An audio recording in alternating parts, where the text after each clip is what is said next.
ಯಾವಾಗಲೂ ರೈತರ ಪರವಾಗಿ ಧ್ವನಿಯನ್ನ ಎತ್ತೇವೆ. ರೈತರ ಸಂಕಷ್ಟದಲ್ಲಿ ಅವರ ಜೊತೆಯಲ್ಲಿ ನಿಂತಿರ್ತಕ್ಕಂಥ ಸಾಕಷ್ಟು ಉದಾಹರಣೆಗಳು, ಇತಿಹಾಸ ನಮ್ಮ ಕಣ್ಮುಂದೆ ಇದೆ. ಆದರೆ ಇವತ್ತು ಅವ್ರು ಮಾತಾಡ್ಬೇಕಾದ್ರೆ ಒಂದು ಮಾತನ್ನ ಹೇಳಿದ್ರು. ರೈತಾಪಿ ವರ್ಗದಲ್ಲಿ ಹುಟ್ಟಿರ್ತಕ್ಕಂಥ ರವಿ ಅಣ್ಣನ್ನ ಗುರುತಿಸಿ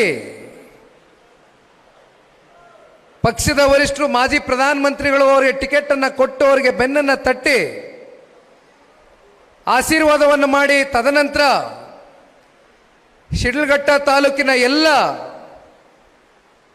ಜನತೆಯ ಒಂದು ಸಹಕಾರ, ಪ್ರೀತಿ, ವಿಶ್ವಾಸದಿಂದ ಅವ್ರನ್ನ ಶಾಸಕರಾಗಿ ಇವತ್ತೇನು ನಾವು ಎದುರು ನೋಡ್ತಾ ಇದ್ದೇವೆ. ಇವತ್ತು ಚಿಕ್ಕಬಳ್ಳಾಪುರ ಜಿಲ್ಲೆಯಲ್ಲಿ ನಮಗೆ ಇರ್ತಕ್ಕಂಥ ಎರಡು ಆಧಾರ ಸ್ತಂಭಗಳಂದ್ರೆ, ಒಂದು ಚಿಂತಾಮಣಿಯ JK ಕೃಷ್ಣಾರೆಡ್ಡಿ ಅವರು ಹಾಗೂ ಇಲ್ಲಿರ್ತಕ್ಕಂಥ ನಮ್ಮ ರವಿ ಅಣ್ಣ ಅವರು. ಇವರಿಬ್ಬರು ಕೂಡ ಇವತ್ತು ಒಂದು ಸವಾಲನ್ನು ಸ್ವೀಕಾರ ಮಾಡಿದ್ದಾರೆ. ಚಿಕ್ಕಬಳ್ಳಾಪುರದಲ್ಲಿ ಇವತ್ತು ನಮಗೆ 5 ವಿಧಾನಸಭಾ ಕ್ಷೇತ್ರದಲ್ಲಿ ಇವತ್ತು ನಾವು ಮುಂದಿನ ಚುನಾವಣೆಯನ್ನು ಎದುರಿಸ್ತಕ್ಕಂಥದ್ದಕ್ಕೆ ಏನು ಸಜ್ಜಾಗ್ತಾ ಇದ್ದೇವೆ.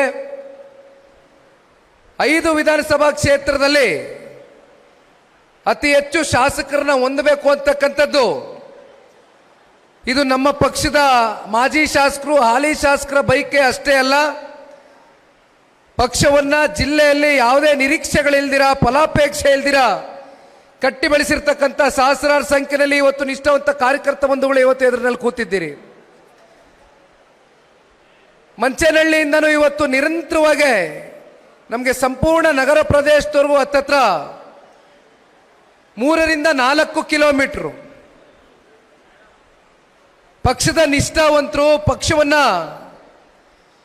ಕಟ್ಟಿ ಬೆಳೆಸಿರ್ತಕ್ಕಂಥವರು, ಸಾಕಷ್ಟು ಜನ ಪಕ್ಷದಲ್ಲಿ ಇದ್ದು ಅಧಿಕಾರವನ್ನ ಅನುಭವಿಸಿ ಪಕ್ಷವನ್ನ ತ್ಯಜಿಸಿ ಹೋದ್ರೂ ಕೂಡ ಪಕ್ಷದ ಮೇಲೆ ಇರ್ತಕ್ಕಂಥ ಅಭಿಮಾನ, ಸನ್ಮಾನ್ಯ ಕುಮಾರಣ್ಣ ಅವರು, ದೇವೇಗೌಡರು ಸಾಹೇಬ್ರ ಮೇಲೆ ಇರ್ತಕ್ಕಂಥ ಒಂದು ಪ್ರೀತಿ, ವಿಶ್ವಾಸದಿಂದ ಇವತ್ತಿನವರೆಗೂ ಸನ್ಮಾನ್ಯ ದೇವೇಗೌಡರು ಸಾಹೇಬ್ರ ಕಾಲ್ಗಟ್ಟದ ಸಾಕಷ್ಟು ಹಿರಿಯ ಮುಖಂಡರುಗಳು ಇವತ್ತು ಕೂಡ ಪಕ್ಷದಲ್ಲೇ ಉಳ್ಕೊಂಡಿದ್ದಾರೆ. ಜೊತೆಯಲ್ಲಿ ಅಂತ ಮನೆತನದ ಆ ಕುಟುಂಬದ ಸಾಕಷ್ಟು ಯುವ ಸಮುದಾಯದ ನನ್ನ ಅಣ್ಣ ತಮ್ಮಂದರು ಅವರು ಕೂಡ ಪಕ್ಷವನ್ನ ಕಟ್ತೇವೆ. ನಮ್ಮ ತಾತ, ನಮ್ಮ ಮುತ್ತಾತ, ನಮ್ಮ ತಂದೆ ಎಲ್ಲರೂ ಕೂಡ ಜನತಾದಳ ಪಕ್ಷದಲ್ಲಿ ಗುರುತಿಸ್ಕೊಂಡಿರ್ತಕ್ಕಂಥವ್ರು. ನಾವು ಕೂಡ ಯಾವ ಕಾರಣಕ್ಕೂ ಪಕ್ಷಕ್ಕೆ ಮೋಸ ಮಾಡ್ತಕ್ಕಂಥ ಪ್ರಶ್ನೆ ಇಲ್ಲ. ಒಂದು ಮಾತನ್ನ ಈ ಸಂದರ್ಭದಲ್ಲಿ ತಿಳಿಸ್ಲಿಕ್ಕೆ ಬಯಸ್ತೇನೆ. ನಾನು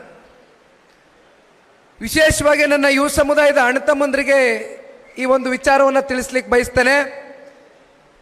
ಇವತ್ತು ನಾವು ನೀವೆಲ್ಲರೂ ಸಾರ್ವಜನಿಕ ಬದುಕಲ್ಲಿ ಇವತ್ತೇನು ಗುರುತಿಸ್ಕೊಂಡಿದ್ದೇವೆ, ಒಂದು ಮಾತು ನಾವು ಯಾವಾಗಲೂ ಮನದಟ್ಟು ಮಾಡ್ಕೊಳ್ಬೇಕಾಗ್ತದೆ. ರಾಜಕಾರಣದಲ್ಲಿ ಅಧಿಕಾರಕ್ಕೋಸ್ಕರ ನಾವು ರಾಜಕಾರಣವನ್ನು ಮಾಡ್ತಕ್ಕಂಥದ್ದಲ್ಲ. ಸಮಾಜದ ಕಟ್ಟಕಡೆಯ ವ್ಯಕ್ತಿ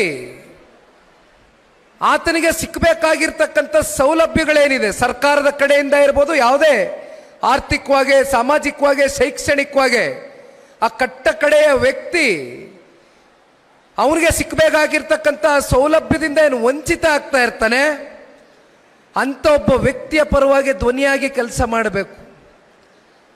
ಹೋರಾಟ ಅಂತಕ್ಕಂಥದ್ದು ಕೇವಲ ಅಧಿಕಾರದ ಆಸೆಗೆ, ಅಧಿಕಾರದ ಮೋಹಕ್ಕೆ ಹೋರಾಟ ಮಾಡ್ತಕ್ಕಂಥದ್ದಲ್ಲ. ಸಮಾಜವನ್ನ ಕಟ್ಟತಕ್ಕಂಥದ್ದಕ್ಕೆ, ಸಮಾಜವನ್ನ ಇವತ್ತು ಕಟ್ಟಬೇಕು ಅಂತಕ್ಕಂಥದ್ದಾದ್ರೆ ಯುವ ಸಮುದಾಯದ ಯುವಕರು ಇವತ್ತು ಹೆಚ್ಚಾಗಿ ರಾಜಕಾರಣಕ್ಕೆ ಬರಬೇಕಾಗ್ತದೆ. ಯಾಕೆಂದ್ರೆ ಇಲ್ಲಿ ಬಹಳ ಜನ, ನಾನು ಇವತ್ತಾನೆ ಮಾತನಾಡ್ಬೇಕಾದ್ರೆ ಹೇಳ್ತಾ ಇದ್ದೆ, ಸನ್ಮಾನ್ಯ ದೇವೇಗೌಡರು ಸಾಹೇಬ್ರ ಸಮಕಾಲದ ಹಿರಿಯಕರು, ಕುಮಾರಣ್ಣ ಅವರ ಸಮಕಾಲದ ಹಿರಿಯಕರು ಇವತ್ತಿಗೂ ಪಕ್ಷದಲ್ಲಿದ್ದೀರಿ. ತಾವು ಕೂಡ ಹಿಂದೆಲ್ಲ ಒಂದು ದಿನ ಯುವಕರಾಗೇನೆ ರಾಜಕಾರಣಕ್ಕೆ ಪ್ರವೇಶ ಮಾಡಿರ್ತಕ್ಕಂಥದ್ದು. ಹಾಗಾಗಿ ಇಂದಿನ ಯುವಕರಿಗೆ ನಾನು ಹೇಳಲಿಕ್ಕೆ ಬಯಸ್ತೇನೆ, ಕರ್ನಾಟಕ ರಾಜ್ಯ ರಾಜಕಾರಣದಲ್ಲಿ ಯಾವುದಾದ್ರೂ ಕ್ರಾಂತಿಕರವಾದಂಥ ಬದಲಾವಣೆಯನ್ನು ತರಬೇಕು ಅಂತಕ್ಕಂಥದ್ದಾದ್ರೆ ಯುವ ಸಮುದಾಯದ ಕೈ ಜೋಡಿಸಬೇಕಾಗ್ತದೆ. ಯುವಕರು ಹೆಚ್ಚಾಗಿ ಮುಂದೆ ಬರಬೇಕಾಗ್ತದೆ. ಹಾಗಾಗಿ ಚುನಾವಣೆಯಲ್ಲಿ ಸಾಕಷ್ಟು ಜನ ಚುನಾವಣೆಗಳಲ್ಲಿ ನಿಂತಿರ್ತೀರಿ. ಆ ಕೂಡಲೇ ಚುನಾವಣೆಗಳಲ್ಲಿ ನಿಲ್ತಾ ಇದ್ದಂಗೆ ಬಹಳಷ್ಟು ಜನಕ್ಕೆ ಫಲ ಕೂಡ ದೊರಕಿರ್ತದೆ, ಎಷ್ಟೋ ಜನಕ್ಕೆ ಆ ಫಲ ಸಿಕ್ಲಿಕ್ಕಿರಲ್ಲ.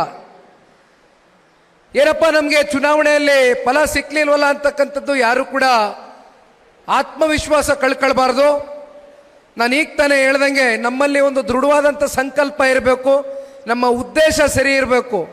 ನಮ್ಮ ಉದ್ದೇಶ ಒಂದೇ ಆಗಿರಬೇಕು, ಸಮಾಜ ಕಟ್ತೇನೆ, ಸಮಾಜದ ಏಳಿಗೆಗೋಸ್ಕರ ದುಡಿತೇನೆ ಅಂತಕ್ಕಂಥದ್ದು ಒಂದು ನಿಮ್ಮ ಮನಸ್ಸಿನಲ್ಲಿ ದೃಢವಾದಂಥ ಸಂಕಲ್ಪವನ್ನು ತೊಟ್ಟಿ. ಸ್ವಾದಿಷ್ಟತೆಯ ಸ್ವಾದ, ತಾಜಾತನದ ಆಹ್ಲಾದ, ಉತ್ತಮ ಆರೋಗ್ಯ ಮತ್ತು ಹೆಚ್ಚಿನ ರೋಗ ನಿರೋಧಕ ಶಕ್ತಿಯ ವೃದ್ಧಿಗೆ ಈಗ ನಿಮಗೆ ಸಿಗುತ್ತಿದೆ ಉತ್ತಮ ಗುಣಮಟ್ಟದ ಪೌಷ್ಟಿಕಾಂಶ Shri Vaidik millet health mix. ಇದು ಸಿರಿಧಾನ್ಯಗಳ ಸಂಪತ್ತು.